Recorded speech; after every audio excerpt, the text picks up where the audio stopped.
You remember Bugs Bunny as the wisecracking, carrot-chomping trickster, right? But what if I told you? Bugs wasn't just a prankster, he was savage. This rabbit didn't just beat his enemies, he destroyed their dignity, mentally, physically, spiritually. Today we're breaking down Bugs Bunny's most savage moments you probably forgot about. And trust me, he wasn't just fighting Elmer Fudd, he was fighting for his legacy. Before we dive in, Bugs isn't like other cartoon heroes. He doesn't just win, he breaks his enemies psychologically. If you mess with Bugs Bunny, you're not just losing the battle, you're losing your soul. And honestly, he kind of enjoys it. 1. Bully for Bugs, 1953. Matador Mayhem. Bugs takes a wrong turn at Albuquerque and stumbles into a Spanish bull ring where Toro the Bull has already reduced several matadors to shreds. Instead of leaving, Bugs scans the arena, declares, "Of course you realize this means war," and proceeds to humiliate Toro with a calculated mix of slapstick engineering and psychological taunting. He digs a tunnel that lures the bull straight into a brick wall, fake cries at a hand puppet to guilt him, and ultimately unfurls a matador's cape that hides a 10-ton anvil.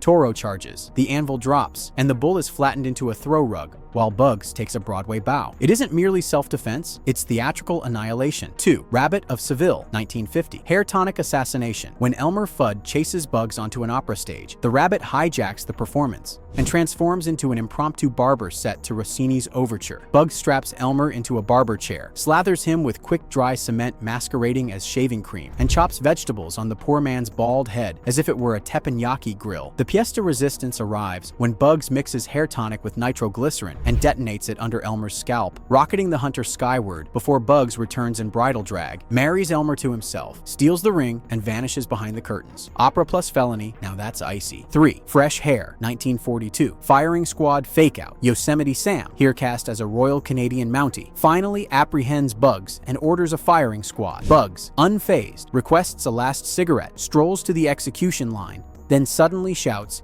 "Hit it!" as a vaudeville spotlight appears from nowhere. The Mounties, rifles still in hand, break into a soft shoe dance routine with Bugs leading the taps. He has turned his own execution into a showbiz finale, leaving Sam and the firing squad so dazzled they forget to pull the trigger. Bugs walks away scot-free, humming the encore. 4. Long-Haired Hare, 1949. Conductor catastrophe. Opera tenor Giovanni Jones destroys Bugs's banjo during a rehearsal spat, so Bugs vows revenge of Wagnerian proportions. Disguised as a conductor at Jones's Hollywood Bowl debut, Bugs commands the orchestra to force ever higher notes until Jones's tux splits open. His face blazes crimson, and the amphitheater itself collapses in a cascading avalanche of columns and spotlights. Standing in the rubble, Bugs spits out a carrot shard and muses, "Music hath charms," perfectly content with the multi-million-dollar destruction he's orchestrated for a petty grievance. 5. The Heckling Hare, 1941. Triple Cliff Troll, Hunter Willoughby. Dog chases Bugs over a canyon edge only to hover mid-air when Bugs pauses the laws of physics for a comedic aside. Bugs addresses the audience, wonders aloud whether they're tired of cliff gags, and then allows gravity to resume 3 separate times, each dropped from a higher altitude than the last. During production, director Tex Avery originally gave Bugs a line so cheeky Warner Brothers removed it and fired Avery. Even in censorship, Bugs's meta-madness was too savage for 1941 executives. 6. All This and Rabbit Stew, 1941. Unbeatable Dice Hustle. In a rarely aired short, Bugs challenges a hunter to a simple dice game and secretly coats the dice with invisible glue. Within seconds, he wins the hunter's clothes, rifle, boots, and dignity. Bugs then sachets across the screen wearing the entire wardrobe like a Milan runway model, umbrella twirling, while his foe shivers in polka dot boxers. It's a masterclass in confidence scams. Bugs the carnivore of con artistry. 7. Water.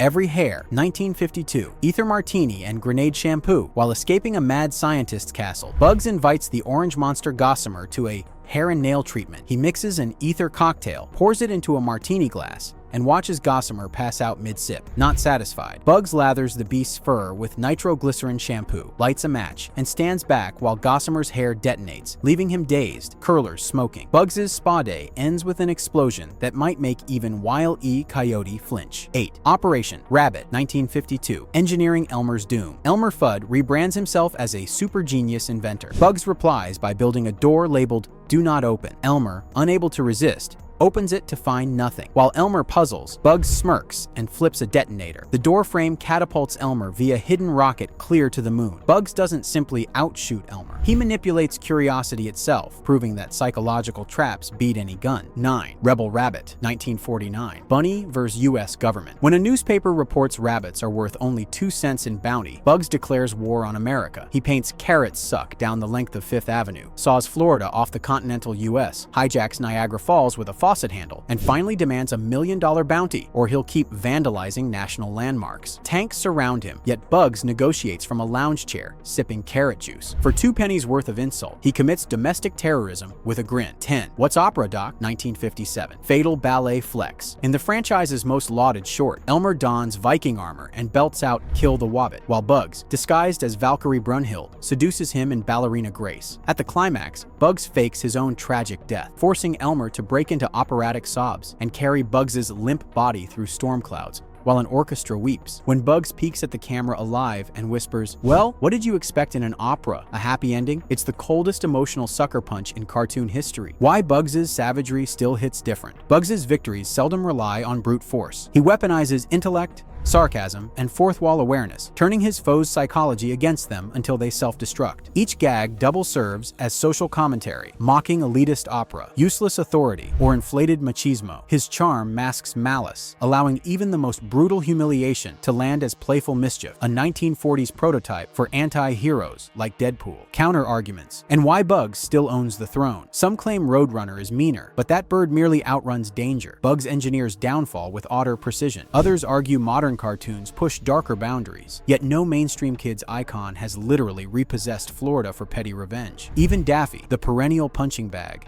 endures pain Bugs scripts, making Bugs the unseen director of on-screen agony. Bugs Bunny wasn't just a trickster. He was a psychological assassin. He didn't just beat his enemies, he broke them, publicly, permanently, and with a carrot in hand. So next time you see Bugs Bunny flash that innocent smile, remember, you're looking at one of the most savage characters in cartoon history. If you love this deep dive into Bugs' chaos, smash that like button, hit subscribe, and drop your favorite Bugs Bunny moment in the comments. Because trust me, this rabbit always gets the last laugh.